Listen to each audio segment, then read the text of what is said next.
please raise your thumb in the chat box so that we can have assurance that we are audible and visible to you people. Hurry up, ji. सब okay है। All is well. So let's start.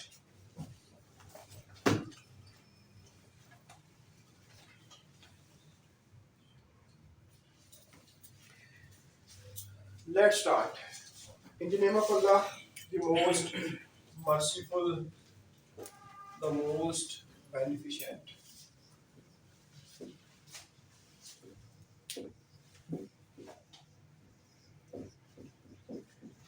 अल्लाह के नाम से शुरू में बड़ा मेहरबान नहायत रहम फरमाने वाला है. The students who are just joined today, I apprise them. Ji, inshallah, you will get the previous lecture. And today we are going to start section 19. Section 19. कल हमने पढ़ा section 18. तो सेक्शन 18 में हल्का सा मुझे सिर्फ बता दो कि I told you people, this is the most important head of income and that is business income.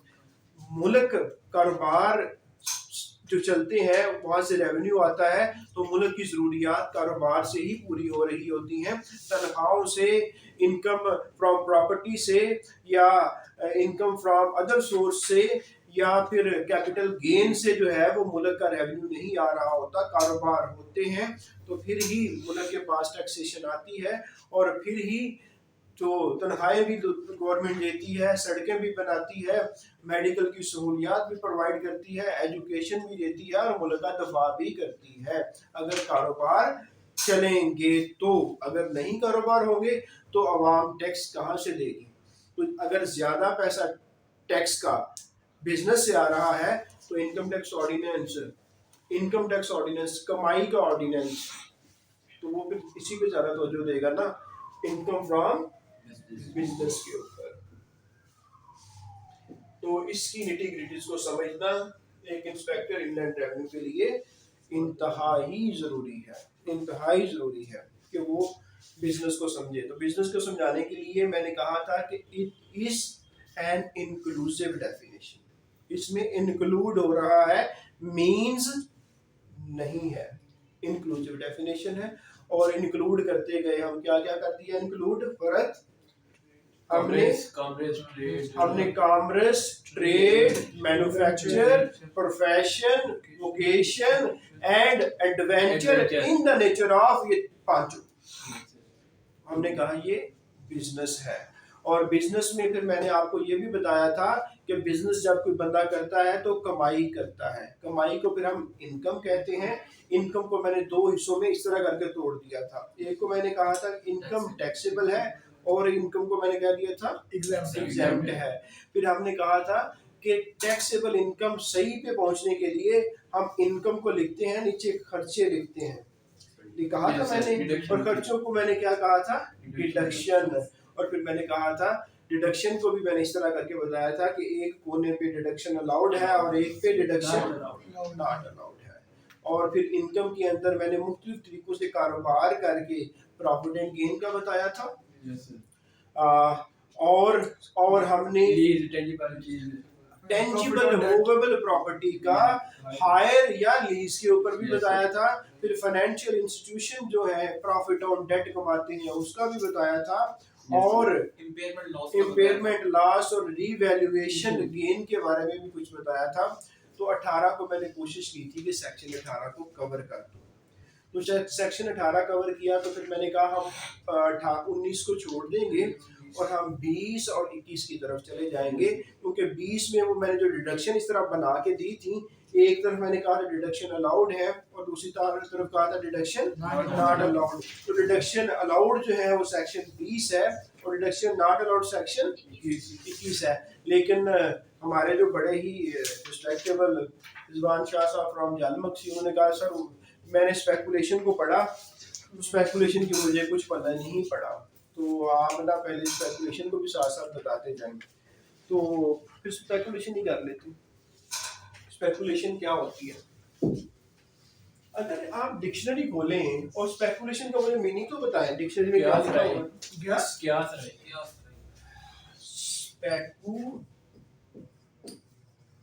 Speculation section 19 section 19। अच्छा, स्पेकुलेशन जो मुझे जो डिक्शनरी से उर्दू में बताया जा रहा है वो क्यास राय बताया जा रहा है। प्रोसेस ऑफ थिंकिंग और मेडिटेटिंग। अच्छा, तो इंग्लिश में मुझे बताया जा रहा है द प्रोसेस ऑफ थिंकिंग और मेडिटेटिंग और मेडिएशन जो होता है उससे मेडिटेटिंग कहा गया। अच्छा, तो हाँ आप हाँ थिंकिंग चले। अच्छा, अब स्पेकुलेशन क्या सर आई? स्पेकुलेट कर रहे, पता आता जाता कुछ भी नहीं है, उसका पता नहीं है। हम लोग वैसे जो पाकिस्तानी है ना, वी लव टू स्पेकुलेट, यार ऐसा हुआ होगा, उसके जहन में ये बात आई होगी, ऐसे हुआ होगा। सारा दिन बैठ के स्पेकुलेशन ही करते हैं कि वो बंदा ऐसे है, उसके बारे में स्पेकुलेट कर रहे होते हैं, कि असर नहीं लगा रहे होते हैं ना, वो इधर खड़ा है, क्यों खड़ा है, वो मेहनत, हाँ वो र्यूमर्स होती है, र्यूमर्स होती है। ठीक है, ठीक है, तो ये क्या असर आई है, आप इसको ऐसे समझ लो कि सेक्शन 19 में स्पेकुलेशन इनकम वो ऐसी इनकम को कहना चाहता है कि जिसमें आप बाइंग एंड सेलिंग दोनों कर रहे होते हैं।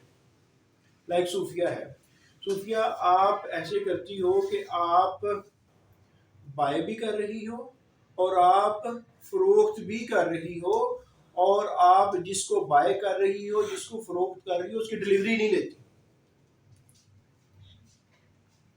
बात समझ आई या नहीं आई? अब मैं ऐसे करता हूँ, आप कहती हो जी कि मुझे ना, लेट्स सपोज के एक नाजिया बीबी है, आप नाजिया को कहती हो कि आप मुझे ना, आज का डेट है 21, आज 21 है, 30 तारीख को आपने मुझे 100 मार्कर देने हैं, ठीक है, और 30 तारीख को आप 100 मार्कर दोगी तो मैं कीमत आज ही तय कर लेती हूँ, मैं 50 का मार्कर लूंगी। अब बताओ कि 30 तारीख को आप उसको कितने पैसे दोगी? 5000।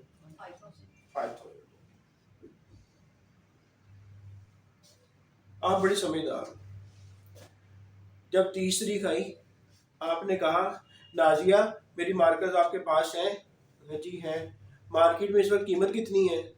20 रुपये। उसने कहा जी इस वक्त मार्केट में कीमत हो चुकी है 100 रुपीज। आप कहती हो मेरे मार्कर बेच दो, मेरे मार्कर क्या करो? बेच दो। कितने की बेच दिए? 10,000। आपको मुनाफा क्या हुआ? 5,000। मोहतरमा ये जो कमाई आपने की है, आपने मार्कर एक्चुअली ना खरीदे, एक्चुअली डिलीवरी देने के बगैर, डिलीवरी आपने नहीं दी, आपने वहीं पे स्टे करवा दिया कि ये मेरे मार्कर हैं, इतने के हैं, 30 तारीख को मैंने आपसे ले लेने हैं, डिलीवरी ली नहीं, आगे सेल भी कर दी, कमाई हुई। इसी कमाई को तो स्पेकुलेशन बिजनेस कहा जाता है और इनकम फ्रॉम स्पेकुलेशन कहा जाता है। आप आ जाओ डेफिनेशन के ऊपर, चलो पढ़ो मुझे अपना अपना जो रिजवान शाह पढ़ो। ये समझना बड़ा बड़े उसने अजीब से अल्फाज में लिखा हुआ है, लेकिन मकसद ये है कुछ, इसमें यह है कि कोई भी कमोडिटी, गंदम भी एक कमोडिटी है, चावल भी एक कमोडिटी है, तो कोई भी कमोडिटी आप बगैर डिलीवरी दिए हुए आप परचेज करते हैं और सेल कर देते हैं और उससे मुनाफा कमा लेते हैं, इसी को तो स्पेकुलेशन वाला मुनाफा कहा जाता है। चल पढ़ के बता दे। प्रॉपर्टी में हम लोग आजकल ऐसे चल रहा है, वो प्लॉट रुकवा लेते हैं। अब हमें ना कमोडिटी पे इसको बेसिकली इसके निचोड़ समझ लीजिए, आप मार्केटों पे रहो, अभी प्रॉपर्टी पे ना हो, फिर आप सोचना शुरू कर दें वो कैपिटल गेन है या कुछ और है, ठीक है, वो कैपिटल गेन की तरफ चले जाएंगे ना, तो आप कमोडिटी की तरफ रहो। ठीक है, चलो पढ़ो जी, आप पढ़ो आप भी। अभी देखो मैं पढ़ता हूँ, आप देखो इसलिए हम इसको डिफाइन देखो। डेफिनेशन क्या है? स्पेकुलेशन बिजनेस मीन्स, लिखा हुआ है कहीं पे, लिखा हुआ है speculation business means a business, एक कारोबार इन विच, जिसके अंदर एक कॉन्ट्रैक्ट, याद रखना एक कॉन्ट्रैक्ट होता है। कॉन्ट्रैक्ट क्या होता है? मुआहदा हो जाता है। और एग्रीमेंट और कॉन्ट्रैक्ट में क्या फर्क है? एग्रीमेंट बाइंडिंग बाय लॉ होता है। चलो इसको भी जेन में रख लीजिए, कॉन्ट्रैक्ट और एग्रीमेंट में क्या फर्क होता है, लेकिन अभी इसको हम स्पेकुलेशन को कर लेते हैं। अच्छा, a contract for the purchase and sale, देखो दोनों चीजें इकट्ठी हो रही हैं, purchase and sale, purchase and sale of a commodity, of a commodity and including stocks and shares is not settled by actual delivery of commodity। बात समझ आ गई कि नहीं आई है अभी? ये एग्जैक्ट ये है डेफिनेशन। एग्जैक्ट क्या है? ये डेफिनेशन है कि आप कॉन्ट्रैक्ट कर, ये आप ये स्पेकुलेशन की डेफिनेशन को समझना कोई आसान काम नहीं है। इसलिए मैंने इलस्ट्रेशन का सहारा लिया, और इलस्ट्रेशन का सहारा लेते हुए मैंने कहा कि ये एक मुआहदा है बाइंग का और सेलिंग का, जिसमें आप डिलीवरी नहीं लेते लेकिन बाइंग और सेलिंग कर जाते हैं कमोडिटी की। ऐसे बिजनेस को आप क्या कहते हैं? Speculation business. और स्पेकुलेशन बिजनेस को, इसकी कमाई को और इसके लॉसेस को दूसरे बिजनेस से अलहदा रखा जाता है, इसकी ट्रीटमेंट अलहदा होती है, इसको दूसरे कारोबार के अंदर मर्ज नहीं होने दिया जाता। क्योंकि आप मिसाल के तौर पर आपकी शालम मार्केट में कपड़े की दुकान है, आप कपड़ा बेच के साल के अंदर 10 करोड़ रुपया कमाते हैं, साथ में कहते हैं मैं स्पेकुलेशन का बिजनेस भी करता हूँ, स्पेकुलेशन का बिजनेस कर, आप कह देते हैं मुझे 10 करोड़ का लॉस हो गया। वो मोहतरम 10 करोड़ का आपने एक्चुअल बिजनेस से कमाया, उसका मुनाफा जो टैक्सेबल इनकम है, आप सेट अप करने जा रहे हो कि मुझे स्पेकुलेशन से लॉस हो गया, इसका मतलब है मुझे कोई मुनाफा नहीं हुआ पूरे साल में, इसलिए मैंने टैक्स को नहीं देना। तो फिर अथॉरिटीज ने कहा नो, स्पेकुलेशन करो, हम मना नहीं कर रहे, लेकिन ये वाला लहदा रखो 10 करोड़, इस पे टैक्स दो। स्पेकुलेशन का तुम्हें लॉस हुआ है, स्पेकुलेशन का लॉस स्पेकुलेशन का मुनाफा होगा उसके साथ एडजस्ट करना। हमने दीवार खड़ी कर दी है दरमियान में, स्पेकुलेशन अलहदा करो, नॉन स्पेकुलेशन अलहदा करो। पॉइंट मेरे ख्याल से आप लोगों को समझ आ गई होगी।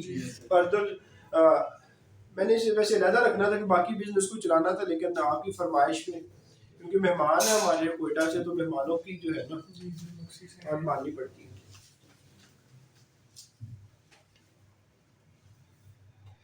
वही बात जी मैंने कहा, आज हमने क्लास ही वैसे भी 9 o'clock पे एंड करनी है, 9 या 9 से पहले, क्योंकि आज हमारी बुक लॉन्च हो गई है। तो जो मेरे स्टूडेंट यहाँ पे मौजूद हैं, एक्सेप्ट यू, जो यहाँ पे जो स्टूडेंट हैं इनको मैंने क्या करना है, पराठे, ये मच्छी कह रहे थे कि सर फिश खिलाए, मैंने कहा सारे इतने अच्छे नहीं है, सारा आपको पराठों में टकाएंगे, और पराठे भी आलू वाले। ठीक है जी,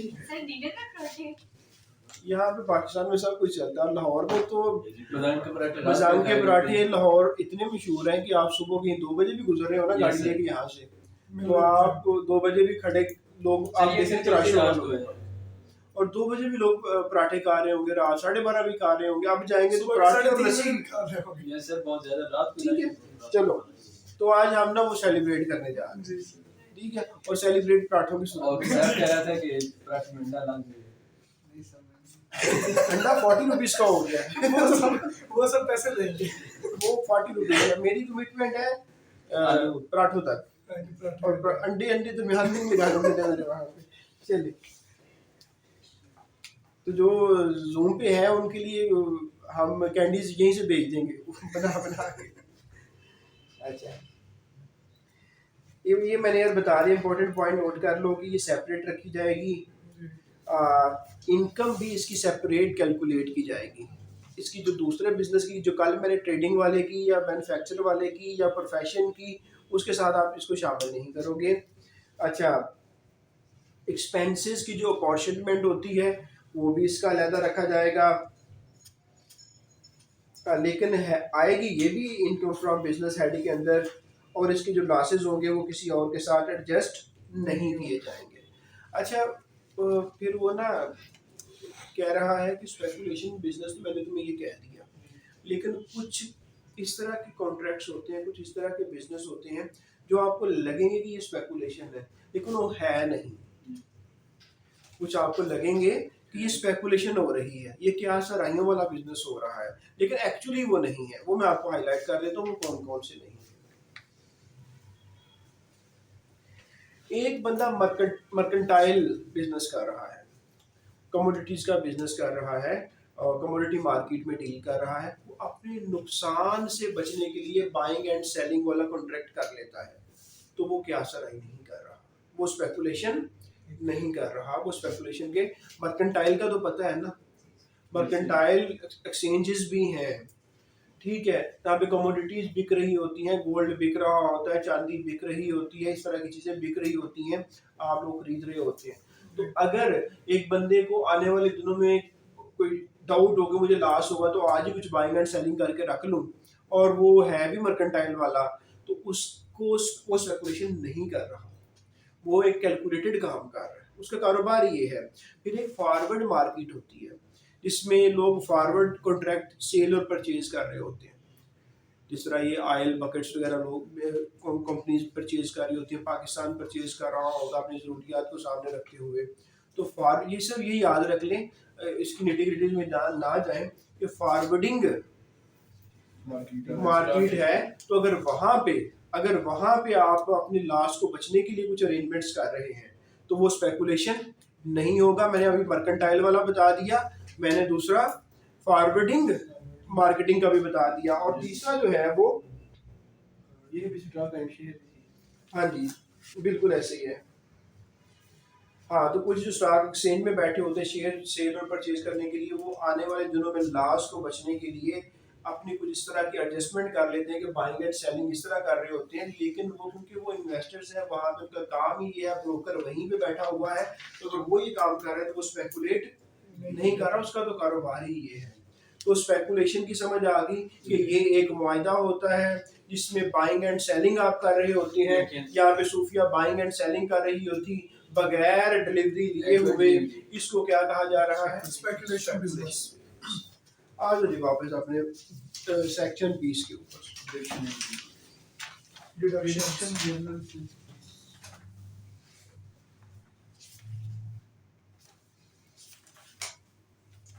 अच्छा, मैंने कितने स्टूडेंट हो गए यहाँ पे? 60 60 जी 60 कम लड़के ज्वाइन कर रहे हैं वैसे।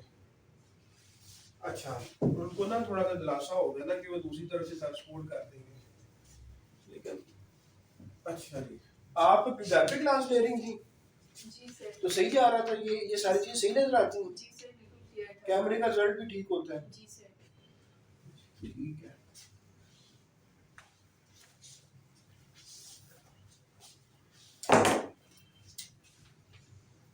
अच्छा, सेक्शन 20 डिडक्शंस। यार ये डिडक्शंस का दोबारा बनाने की जरूरत तो नहीं है? नहीं सर, हमने कुछ इस तरह से करके किया था ना। यहाँ पे आ रही है? यस सर, आ रहा है। नहीं तो आ रहा है। साथ में थोड़ा जी यहाँ पे आ रहा है। यहाँ पे आ रहा है। अच्छा, आप लोगों को पता है ना प्रॉफिट एंड लॉस अकाउंट बनाते हैं, जब इनकम स्टेटमेंट से कहते हैं हम लोग, यस वो सेल्स लिखते हैं, पूरे साल की जो सेल्स होती हैं सारी, आपने रोजाना अगर 200 400 की चीजें बेची हुई है ना, तो पूरे साल के अंदर 365 डेज है, 365 डेज में जो आपने सेल्स की सारी सेल्स को इकट्ठा करके यहाँ लिखते हो ना, आपने कर दी 30 लाख की। ये जो चीजें बेची, कारोबार चलो ये है उसका ट्रेडर का है, तो उसने कॉस्ट ऑफ सेल क्या होगी उसकी? 20 लाख। 20 लाख का क्या आएगा? जीपी, ग्रॉस प्रॉफिट ही आता है ना। जी, तो कितना आ गया? 10 10 लाख। 10 लाख। इसमें मुख्तलिफ डिडक्शंस कर लो आगे, लाइक इलेक्ट्रिसिटी कर लो, ट्रैवलिंग कर लो, कम्युनिकेशन कर लो, लाजिम स्टेशनरी कर लो, entertainment, इंटरटेनमेंट कर लो, वेजेस कर लो, मुख्तलिफ किस्म के खर्चे हैं। और ये कर लो जी 50,000 जो भी था, ये 10,000, ये 20,000। जस्ट इमेजिन स्टेशनरी आप लोग बहुत ज़्यादा पेजेस लगाते हो, इंटरटेनमेंट आप खाने बहुत खाते हो, अच्छा जी वेजेस 1 लाख। अब बताओ 10 लाख माइनस 50, 60, 80, 130, 130 और 20, 150 और 100, 250। तो 10 लाख माइनस 250, 750, 7,50,000, 7,50,000 नेट प्रॉफिट आ गया है। और ये काम करने वाला इंडिविजुअल है और ये नॉन सैलरीड पर्सन वाला, इसके ऊपर रेट लगाओ, टैक्स कैलकुलेट कर लो। ऐसे ही टैक्सेशन होती है, ऐसे ही होती है ना कि इनकम आ गई, नीचे डिडक्शंस कर दी। ये जो हो रहा है, दीज आर द डिडक्शंस। बिल्कुल ऐसे ही है। इन डिडक्शंस को रिसर्व करने के लिए सेक्शन 20 को सामने लाया गया। तो उसने कहा कि मैं डिडक्शन तब अलाउ करूंगा जब हर डिडक्शंस के अंदर 2 खसूसियात हो। क्या हो? दो खसूसियात हो कि अगर जो खर्चा है, ये डिडक्शन बेसिकली खर्चा है, बेसिकली ये एक्सपेंस है। जी बेसिकली ये क्या है? एक्सपेंस एक्सपेंस है। कहता है कि ये एक्सपेंस को मैं तब अलाउ करूंगा, मैंने कहा अलाउड और नॉट अलाउड, जब ये होली, तो वर्ड याद रखिएगा, and exclusively, Holi and exclusively, अगर ये खर्चा मुकम्मल तौर पर और खास तौर पर, वेयर इज द मार्कर, जो सही वाला मार्कर है वो किधर है? ब्लैक सही वाला मार्कर, हाँ यस, होली मुकम्मल तौर पर, एक्सक्लूसिवली खास तौर पर। अब मुझे एक बताएंगी, सूफिया ही बता देंगे, आज की भी बड़े अरसे की बात आई है, ये बताएं कि जाहिद रसूल एक कारोबार कर रहे हैं, कारोबार करने के लिए मुख्तलिफ खर्चे होते हैं। मुझे अपनी पर्सनल लाइफ में एक गाड़ी चाहिए, मैं बैंक के पास जाता हूँ, बैंक को कहता हूँ मुझे एक गाड़ी जो है ना वो इंस्टॉलमेंट वगैरह पे या लीज वगैरह पे गाड़ी दे दे, मैं आपको पेमेंट करता रहूँगा या फाइनेंस कॉस्ट देता रहूँगा, पर्सनल यूज़ के लिए, बिजनेस यूज़ के लिए नहीं। अब बताओ कि गाड़ी में लेके आ गया, गाड़ी मेरे पास है, ये जाहिद का कारोबार है, क्या उसे डिडक्शन अलाउ हो जाएगी उस गाड़ी की? उस गाड़ी के ऊपर जो फाइनेंस कास्ट में पे करूंगा वो एक्सपेंस होता है, फाइनेंस कास्ट एक्सपेंस होता है या नहीं होता? लेकिन वो मैंने पर्सनल यूज के लिए है, लिया है, मैंने होली एंड एक्सक्लूसिवली बिजनेस के लिए तो नहीं लिया। अच्छा, फिर ऐसा हुआ कि मेरा जेन बन गया, लोन लेके आया, घर पहुंचा, मैंने कहा यार सिर्फ बिजनेस यूज के लिए ना, बिजनेस यूज के लिए गाड़ी इस्तेमाल करता हूँ, गाड़ी मैंने बिजनेस यूज के लिए ले ली। अब बताओ अस्करी बैंक को, अस्करी वाला नहीं याद आया यार, मुफस्सिर, हाँ उसने हाँ मुझे बताया था। अच्छा, अब वो अस्करी बैंक को फाइनेंस कास्ट पे करनी है मैंने। अब बताओ क्या, या समझ लो कि 50,000 वो फाइनेंस कास्ट वाला है, अब मुझे डिडक्शन अलाउड होगी या नहीं होगी? अच्छा, जो कहते हैं होगी वो हाथ खड़ा करे, बादशाह साहब। नहीं सर, अच्छा, इसका मतलब है कि दो जो सारे हाथ खड़ा करेंगे होगी, और जो 2 स्टूडेंट हैं रिजवान शाह साहब और बासिल साहब वो कहते हैं नहीं होगी। जी आप अपने लॉजिक दें कि क्यों नहीं होगी? वो इसकी जब तक आप मेंशन नहीं करेंगे कॉन्ट्रैक्ट में ये business. Very good, very good. अब बच्चों देखो कि जब लिया उस वक्त होली मुकम्मल तौर पर और ख़ास तौर पर जो लोन लिया गया था वो गाड़ी लेने के लिए नहीं लिया गया था। बाद में आपकी नीयत बदल गई, लेकिन जब आप लेकिन सर उसमें लोन ऐड का हो गया। एग्रीमेंट जब हो रहा था, जब आपने लिए थे, उनको कहा था मैं गाड़ी बिजनेस यूज के लिए ले रहा हूँ? क्या कहा था? पर्सनल यूज के। Personal use. वो तो बाद में आपका इरादा बदला है। तो जो उस पर सूद दोगे वो डिडक्शन नॉट अलाउड होगी, डिडक्शन अलाउड नहीं होगी, ओनली इस फार्मूले को याद रखिएगा कि जब भी डिडक्शन अलाउ करनी है या नहीं करनी।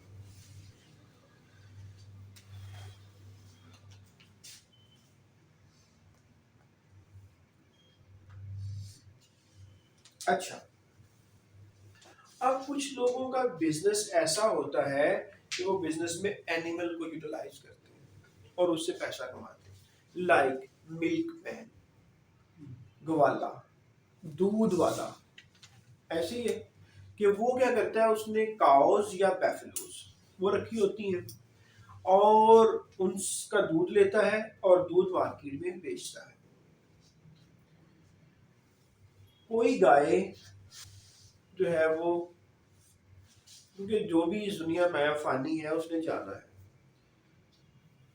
अल्लाह ताला की मखलूक है ना सारी, तो उनका एंड तो है कि तो कोई गाय फौत हो जाती है, डेड हो जाती है। अब जो एनिमल डेड हो जाएगा उसकी जो वैल्यू है वो डिडक्शन अलाउड होगी या नहीं होगी? होगी सर, क्योंकि आपका एक एसेट कम हो गया ना। सर इसको डेप्रिसिएशन वाले मेथड से करेंगे। नहीं हाँ? सर, वो एनिमल कैसे डेप्रिसिएट होगा सर? जी क्या होगा? सर डेप्रिसिएशन वाले मेथड ये बेटे एनिमल की डेप्रिसिएशन नहीं हो सकती ना, प्लांट एंड मशीनरी की होती है। कभी एनिमल का सुना है? नमस्ते। हाँ, चलो। इसलिए लैंड वगैरह डेप्रिसिएट नहीं होती।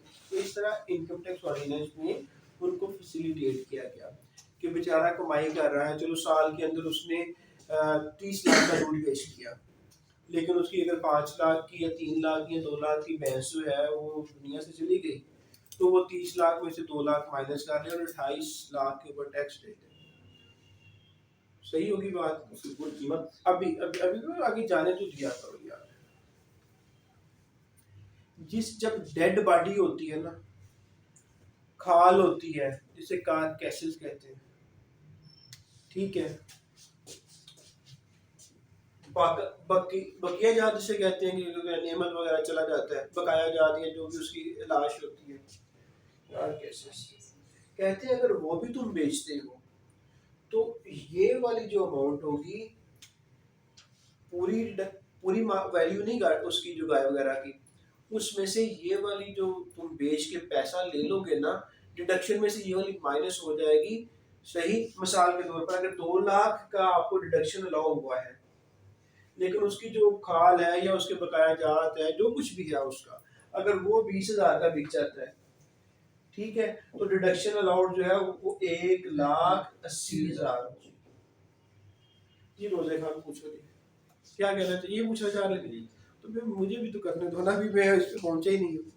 ठीक हो गया, तो ये एनिमल। अच्छा, अब ये पॉइंट यहाँ पे और आने लगा कि अगर एक बंदा व्यापारी है, व्यापारी समझो कौन होता है, जो कि चीजें लेता है, जिसका बिजनेस ही है कि काओ को खरीदना और आगे बेच देना, वो ग्वाला नहीं है, वो उसका बिजनेस नहीं है कि दूध बेचना, वो गाय लेता है गाय बेच देता है। अब उसकी अगर गाय फौत हो जाएगी तो बताओ उसके लिए डिडक्शन अलाउ होगी या नहीं होगी?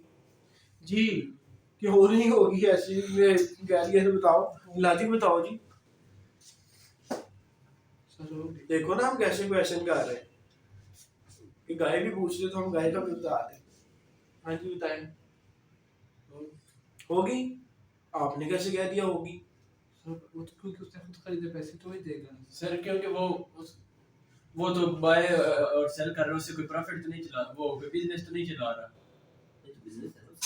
Buying His selling business business is buying and selling of cows मतलब and buffaloes। वो व्यापारी है। व्यापारी की अगर वो फौत हो जाती है लॉस हो तो गया, उसके लिए डिडक्शन जो है वो अलाउड होगी नहीं होगी। इससे कहते हैं स्टॉक इन ट्रेड। क्या कहते हैं? Stock in trade. Stock in trade, ठीक है, तो स्टॉक इन ट्रेड में जब आपके साथ ये हो रहा है तो फिर आपको अलाउ नहीं है। जी शाह साहब ऐसे ही है बिल्कुल सही।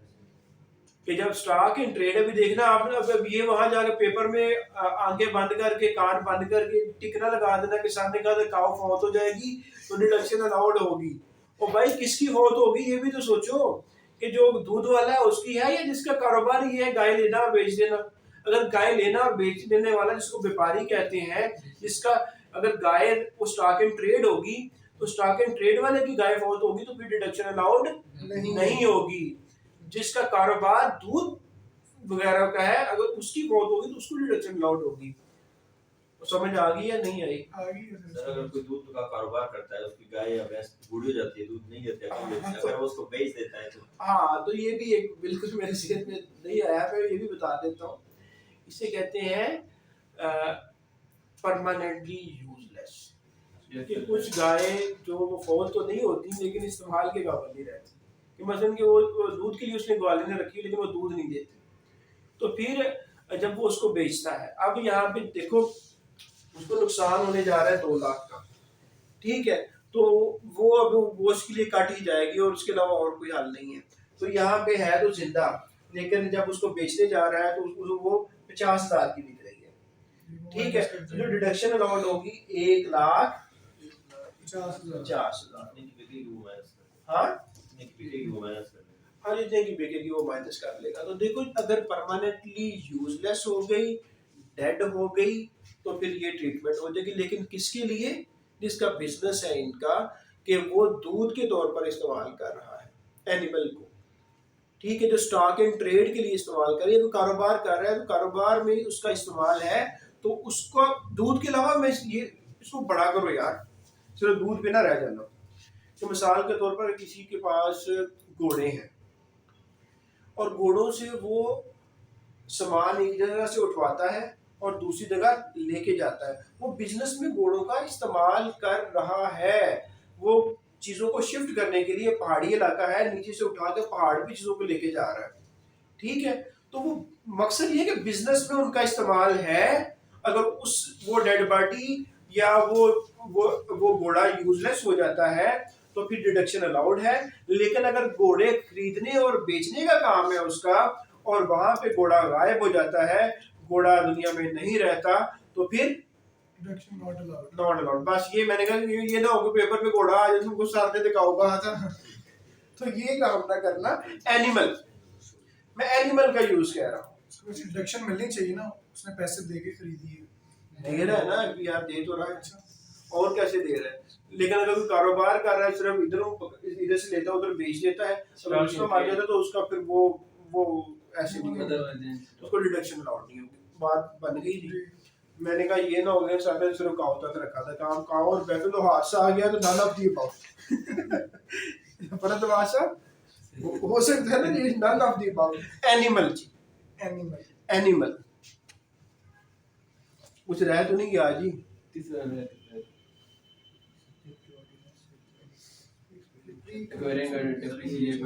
अच्छा ठीक है ठीक है। अच्छा जी, कुछ जब आप कैपिटल एसेट खरीदते हैं ना, मिसाल के तौर पर अभी देखो ये मैंने कहा सेल ये है, कॉस्ट ऑफ सेल ये है, ग्रॉस प्रॉफिट ये है, और यहाँ पे जो एक्सपेंसेस ड्यूरिंग द ईयर आए उनको माइनस कर रहे हैं। मिसाल के तौर पर साल के दौरान अगर मैंने कार खरीद ली बिजनेस के लिए, तो मैं ये नहीं कहूँगा कि 25 लाख की कार आ गई है, वो माइनस कर दो और ये प्रॉफिट की बजाय ये को 20-25 लाख रुपया लॉस हो गया। कहते नहीं, कैपिटल एसेट ऐसा एसेट जिससे आपने बेनिफिट 1 साल से ज्यादा अरसे के लिए लेना है। कार आप हर साल लेती हो और बाद में उसको किसी गृह रावी में जाके फेंक देती हो। कार अगर कोई भी कारोबारी है, बिजनेस वाला है, इस्तेमाल करने के लिए लेता है तो कम से कम 2-4 साल तो चल जाती है ना। तो जो 1 साल से ज्यादा वैल्यू का एसेट आप ले रहे हो, चाहे वो टेंजिबल एसेट है चाहे वो इनटेंजिबल एसेट है, उससे फायदा आपको मोर देन 1 ईयर आने वाला है, तो उसकी जो कास्ट है वो डायरेक्ट माइनस नहीं होगी, डायरेक्ट डिडक्शन नहीं होगी। टेंजिबल है डेप्रिसिएशन होगी, इनटेंजिबल है अमॉर्टाइजेशन होगी। बात बन रही है या नहीं बन जी रही? सर, तो बन वहां रही पे फिर गाड़ी की यहाँ पे 25 लाख को काटा जाएगा, कहा जाएगा गाड़ी की यूजफुल लाइफ क्या है एस्टिमेटेड। आप कहोगे इस गाड़ी की यूजफुल लाइफ एस्टिमेटेड जो है ना 10 साल है। अच्छा जी 10 साल है। जब हम इसको स्क्रैप करने जाएंगे तो स्क्रैप वैल्यू क्या है जी? तकरीबन 15 लाख की तो स्क्रैप में भी बिक जानी है।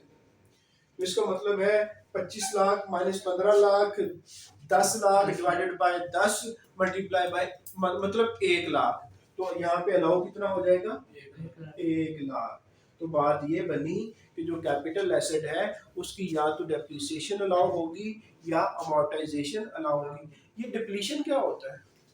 सर ये जो लीज पे चीजें जो कम होती है, जैसे अगर हमने कोई हमारे जमीन से कोयला या कोई माइनिंग कर रहा है, उसकी चीजें कम होती है उसके तो ये याद रखना, एक होता है डेप्रिसिएशन, एक होता है अमोर्टाइजेशन और एक होता है डिप्लीशन। डिप्लीशन होता है मादनियात का, नेचुरल रिसोर्सेज का, उसका जो उनकी कदर में कमी आना, उस कदर में कमी आने को डिप्लीशन कहा जाता है, ना कि डेप्रिसिएशन कहा जाता है।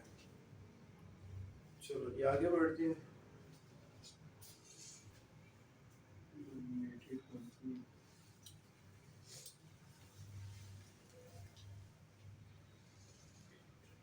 आप जी, what do you understand by the word amalgamated company?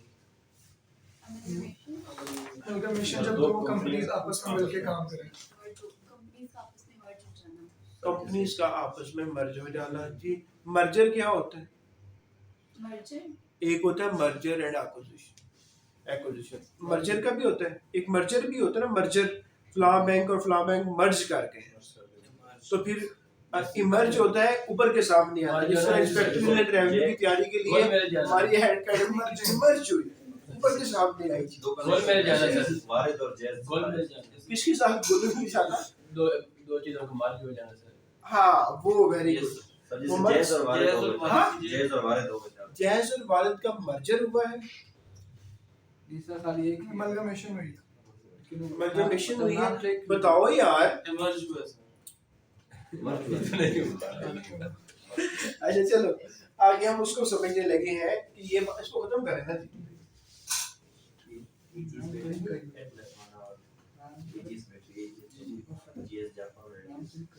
इधर कोई नहीं बात कर रहा। बहुत सारी बातें कर रहे हैं जो रेलेवेंट भी नहीं है, वो भी कर रहे हैं। तो इनको बना करें, उनको वहीं पे अगर आपको क्वेश्चन है तो वो पूछे। में कोई क्वेश्चन है तो वो किया करें। नहीं तो उनसे पूछे ना, क्वेश्चन को दे रहे हैं आप देखती नहीं हो उधर। आप स्टीयरिंग पे बैठे हुए हैं, गाड़ी ड्राइव कर रहे हैं, आप तो हमारी गाड़ी को गिरा दोगे कहीं कुएं में। सर बता रहे हैं ना, natural resources, low value merge and acquisition. हाँ तो मुझे अब छोड़ दो, आप लोगों से मैंने पूछना। बताओ जी जूम वाले जो अमलगमेशन से आपको क्या समझ आती है जी? वहाँ पे 60 स्टूडेंट बैठे हैं, उनसे पूछते हैं ना, बताएं आ रहा है आंसर? अभी नहीं है। मर्जर मर्जर का आ गया आंसर। देखो अब हम करने लगे हैं अमलगमेशन। कंपनी कहता है कि अमलगमेशन के ऊपर जब कंपनी अमलगमेट हो रही होती हैं तो कुछ फाइनेंशियल कास्ट आती है, कुछ लीगल कास्ट आती है। वकीलों से मशवरा करने के बगैर कंपनी आपस में इकट्ठी नहीं होती। इसमें होता ये है कि याद रखना कि अमलगमेशन में हमेशा ये होता है कंपनी ए जमा कंपनी बी दोनों मिलती हैं तो एक नई कंपनी बनती है। एक एंटिटी पहले से मौजूद थी, दूसरी एंटिटी पहले से मौजूद थी, दोनों एंटिटीज इकट्ठी हुई तो एक नई एंटिटी बन गई। उसे क्या कहा जाएगा? अमलगमेशन हो गई। ये नहीं कि जैज और वारिद मिले और अकेला जैज रह गया, ऐसी बात तो नहीं है ना। यहाँ पे जैज और वारिद मिलते और कोई नाजायज बन जाता तो फिर होना था कि ये हो गया अमलगमेशन हो गई। लेकिन मर्जर में ये होता है कि ए और बी मिले तो may be equal to A और may be equal to B और may be equal to C. यहाँ पे मिलके नए भी बन सकते हैं और मिलके दोनों में से एक बच जाता है, एक अपनी शनाख्त खो देता है। Little difference. ठीक है, अब ये अमलजामेशन हुई, एक कंपनी प्लस दूसरी कंपनी मिली और एक नई कंपनी मार्ज वजूद में आ गई। जब ये नई कंपनी मार्ज वजूद में आई तो कुछ खर्चे हुए होंगे, कुछ प्रोसेस चले होंगे, तो इसके लिए जो लीगल फी दी होगी, जो फाइनेंस कास्ट दी होगी, कुछ एडमिनिस्ट्रेशन पे कास्ट लगी होगी, वो सारी की सारी डिडक्शन अलाउड या not allowed? Allowed. Finance, legal, administration.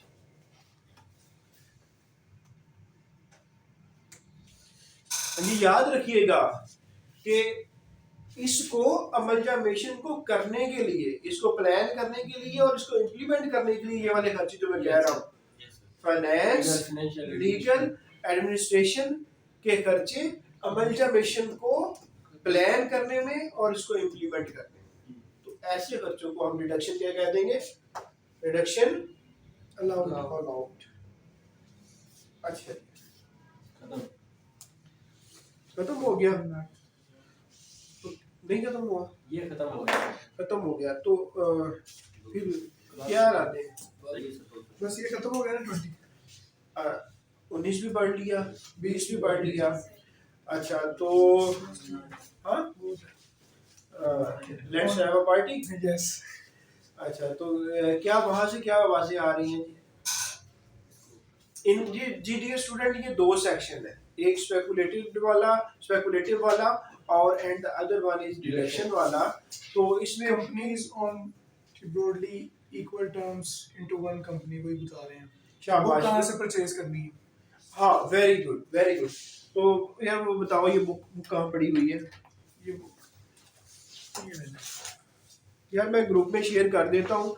अगर आप फैसलाबाद के रहने वाले हैं, मुल्तान के रहने वाले हैं, रावलपिंडी इस्लामाबाद के रहने वाले हैं, कराची के रहने वाले हैं, तो कराची वाली शॉप्स का भी मैं नाम आपको ग्रुप में शेयर कर देता हूँ। 3 कराची में शॉप्स हैं, वहाँ पे मिल सकती हैं। मुल्तान में आई बिलीव 2 है, फैसलाबाद की 2 है, इस्लामाबाद रावलपिंडी की भी इसी तरह 2-3 है। और लाहौर में अगर आप लेना चाहते हैं तो इल्मी बुक डिपो और वहीद बुक हाउस, मेन हमारा जो पब्लिशर है वो वहीद बुक हाउस है। तो वहीद बुक हाउस वाले का मैं नंबर लिख देता हूँ। बुक की प्राइस वैसे 900 है, लेकिन स्ट्रेट उसमें डिडक्शन है 20% की, तो बुक की कीमत है 720 रुपए।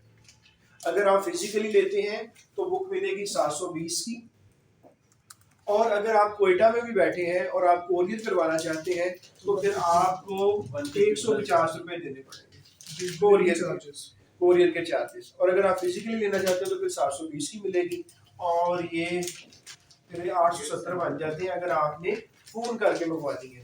तो फोन करके मंगवाने के लिए फोन नंबर जो है वो बताओ, फोन नंबर कहाँ है? दूसरी साइड पे, दूसरी साइड पे ये नीचे। हाँ, तो 300 ये है जी नंबर 0300 411 7290। 7290। आप इस पे करेंगे तो ये उसी दिन आपका बुक डिपार्चर हो जाएगा। और अगर आप करीब है तो जल्दी पहुंच जाएगी, अगर दूर है तो विद इन 2 डेज जो है ना, क्योंकि ये हमने अपनी एकेडमी के पास नहीं रखी बुक, हमने मार्केट में इसको फेंक दी है ताकि जो इस पे फैसिलिटेट होना चाहता है वो हो जाए। अदरवाइज एकेडमीज क्या करती हैं कि एकेडमी में रखती हैं, एक बंदे को फ़ोन पे बैठाती हैं और कहती हैं कि ठीक है आने दो। हम डिस्पैच हमने जिस तरह हम बिलीव करते हैं कि अगर मैंने फिजिकल पॉलिसी पढ़ानी है तो वो उसका प्रोफेशनल होना चाहिए, अगर स्टैट पढ़ानी है तो स्टैट का प्रोफेशनल होना चाहिए, टैक्स पढ़ाना है तो मैं खुद पढ़ा रहा हूँ। तो इसी तरह बुक अगर हमने बनानी है तो इसलिए इसमें भी हमने बुक का प्रोफेशनल ही दिया है कि वही अपना काम करे, हमारा टाइम वेस्ट ना हो। सेक्शन 16 कह रहे हैं आपने नहीं पढ़ाया वो ग्रुप में भी?